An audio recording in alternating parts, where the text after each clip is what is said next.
नमस्कार दोस्तों, कैसे हो आप सब? आशा करती हूँ आप स्वस्थ एवं खुशहाल होंगे। आज हम सुनेंगे कहानी गीली घास, जिसे लिखा है नीरजा हेमंत जी ने। इससे पहले कि आप कहानी में खो जाएं, आप सबसे अनुरोध है कि आप चैनल को सब्सक्राइब कर लीजिए ऐसी ही और बेहतरीन कहानियां सुनने के लिए। और यदि आपको कहानी में कुछ पसंद आए तो हमें कमेंट करके जरूर बताइए। तो चलिए कहानी शुरू करते हैं। अंकिता के ब्याह को 25 वर्ष पूरे होने में बस एक सप्ताह शेष रह गए हैं। आगामी 12 दिसंबर को उसके ब्याह की 25वीं वर्षगांठ है। निर्मल कितने खुश हैं। वह अपनी शादी की इस वर्षगांठ को स्मरणीय बनाना चाहते हैं। उन्होंने इस दिन के लिए कुछ विशेष तैयारियां पहले से कर ली हैं। मसलन एक भव्य पार्टी, अतिथियों का स्वागत, खाना पीना, पार्टी के लिए उपयुक्त स्थान आदि। निर्मल एक निजी कंपनी में वरिष्ठ प्रबंधक के पद पर कार्यरत है।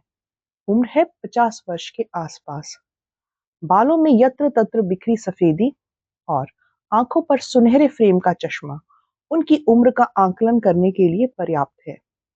किंतु अंकिता ने निर्मल की बढ़ती उम्र की तरफ कभी ध्यान ही ना दिया। यूं कहें कि जीवन के भागदौड़ ने इतना समय ना दिया कि वह पीछे मुड़कर व्यतीत हो चुके समय को दिनों, महीनों और वर्षों में बांध सके। निर्मल एक निजी कंपनी में वरिष्ठ प्रबंधक के पद पर कार्यरत हैं। अंकिता के नेत्रों के समक्ष उन दिनों की स्मृतियां सजीव होने लगी जब वह युवती थी। शादी के पश्चात सुनहरे सपनों को पलकों पर सजाए वह ससुराल आ गई। निर्मल का परिवार एक मध्यम वर्गीय परिवार था।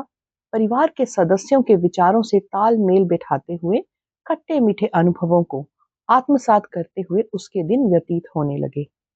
निर्मल उसका बहुत ध्यान रखते थे।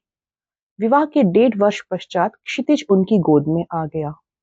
परिवार के सदस्यों का प्यार उनके प्रति थोड़ा सा और बढ़ गया। उसका कारण कदाचित पुत्र का होना था। उसे ऐसा अनुभव भी हुआ कि पुत्री के होने पर परिवार के सदस्यों के स्नेह में इतनी वृद्धि कदापि होती। लेकिन निर्मल बहुत प्रसन्न थे। दिन मानो पंख लगाकर उड़ते जा रहे थे। इसी बीच पदोन्नति के साथ निर्मल का तबादला दूसरे शहर में हो गया और वहां मेरी दूसरी संतान पुत्री के रूप में हुई। मैंने और निर्मल ने अपना संपूर्ण स्नेह बच्चों को दिया। निर्मल अपनी आर्थिक स्थिति से अधिक बच्चों पर खर्च करना चाहते थे। बच्चों की शिक्षा अच्छे कॉलेज से हो, यह उनकी बड़ी इच्छा थी। इसके लिए उन्होंने आर्थिक कठिनाइयां उठाई, लेकिन बच्चों की शिक्षा से कोई समझौता नहीं किया। घर गृहस्थी के रोजमर्रा के कार्यों, समस्याओं को निपटाते दो प्यारे से बच्चों के साथ निर्मल के संरक्षण में सुनहरे दिन पंख लगाकर उड़ते जा रहे थे। छुट्टियों में वह बच्चों के साथ कभी अपने माता पिता के घर मायके चली जाती, तो कभी निर्मल के घर अपनी ससुराल। मौसम अपना रंग बदलता रहा, कभी तपिश के रूप में तो कभी रिमझिम फुहारों के रूप में, कभी कठोर सर्द दिनों के रूप में तो कभी अमराइयों से लुका छुपी खेलते वसंत के रूप में। समय का चक्र अपनी गति से चलता रहा। मेरी पुत्री सारा 10 वर्ष की हो गई। वह बहुत संवेदनशील बालिका थी। गर्मियों की छुट्टियों में मैं ससुराल गई। निर्मल की माताजी यानी मेरी सास का दृष्टिकोण मेरी पुत्री सारा के प्रति बदला बदला सा लगा। वही पुराना पुत्र पुत्री के दकियानुसी सोच से ओतप्रोत।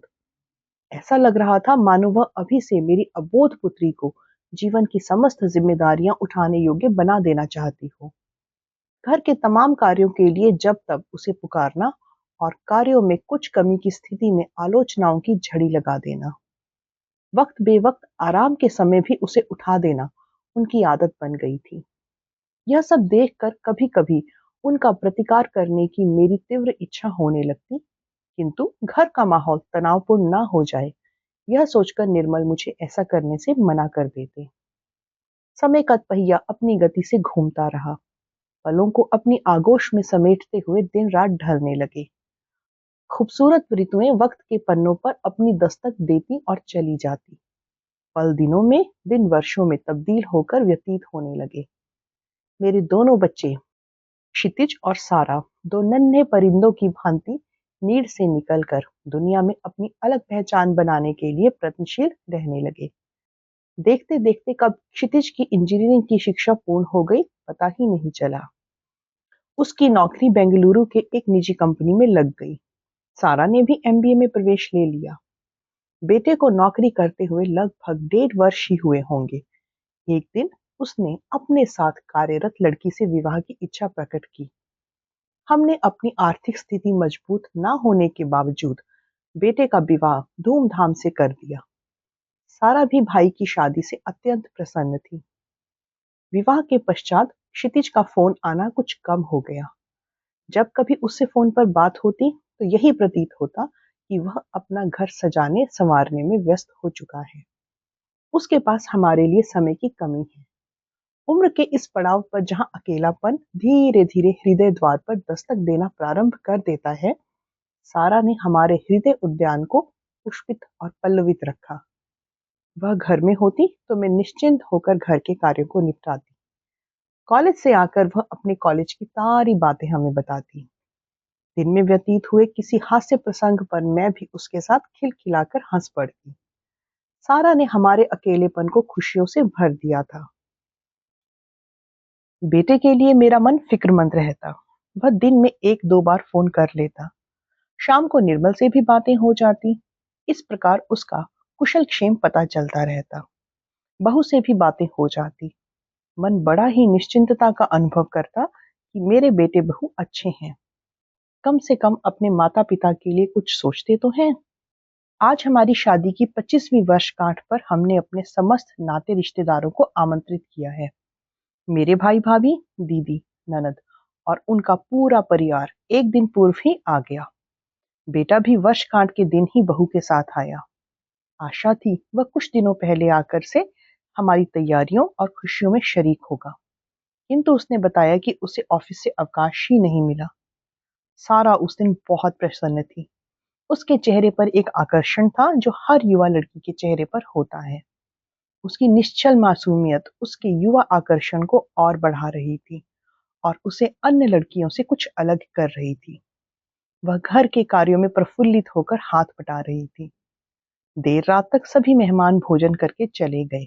घर में कुछ सगे रिश्तेदार ही बचे थे, जिन्हें 1-2 दिन और रुक कर जाना था। मेरे हृदय को उस समय बहुत धक्का लगा जब क्षितिज देर रात की ट्रेन से जाने की तैयारी करने लगा। उसके व्यवहार में भी मुझे परिवर्तन नजर आया। मैं सोच रही थी कि बेटा एक आध दिन रुकेगा, माता पिता के साथ अपनी सारी बातें बताएगा और उनकी गुजरी बातों को सुनेगा। कुछ पीड़ाएं मैं बेटे से कह लेती तो मेरा भी मन हल्का हो जाता। लेकिन धीरे धीरे हमारे और उसके बीच कब परायापन पसर गया मुझे पता ही नहीं चला। हमारे घर के साथ ही साथ मेरे और निर्मल के हृदय में भी सन्नाटा करके बेटा बहू के साथ चला गया।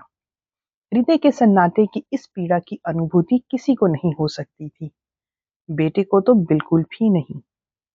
दूसरे दिन घर के कार्यों से समय निकालकर मैं अन्य रिश्तेदारों के पास आकर बैठ गई। सारा भी थकी सी थी और भाई के चले जाने के कारण कुछ उदास थी।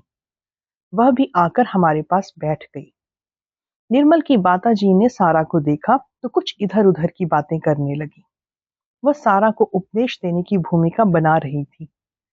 वह सारा को बताने लगी कि लड़कियों को बड़ों की किसी भी बात का प्रत्युत्तर नहीं देना चाहिए, वो बात गलत ही क्यों ना हो। घर के सारे कामों को करना चाहिए, हमेशा चुपचाप और झुक कर रहना चाहिए, लड़कों से समानता कभी नहीं करनी चाहिए, आदि आदि। मैंने प्रतिकार करना चाहा तो निर्मल ने मुझे पुनः रोक दिया।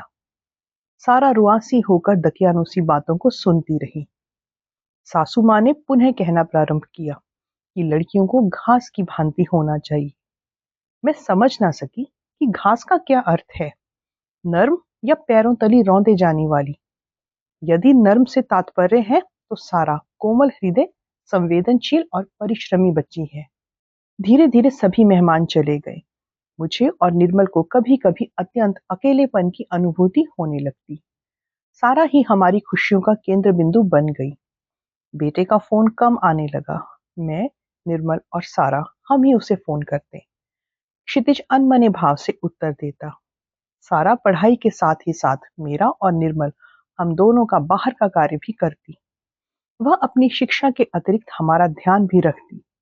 उसकी सेवा भाव, कर्मठता और कर्तव्यों के प्रति लगन को देखकर मुझे उस पर गर्व होता और बेटा बेटी में फर्क करने वाले लोगों और उनके कुत्सित विचारों के प्रति घृणा।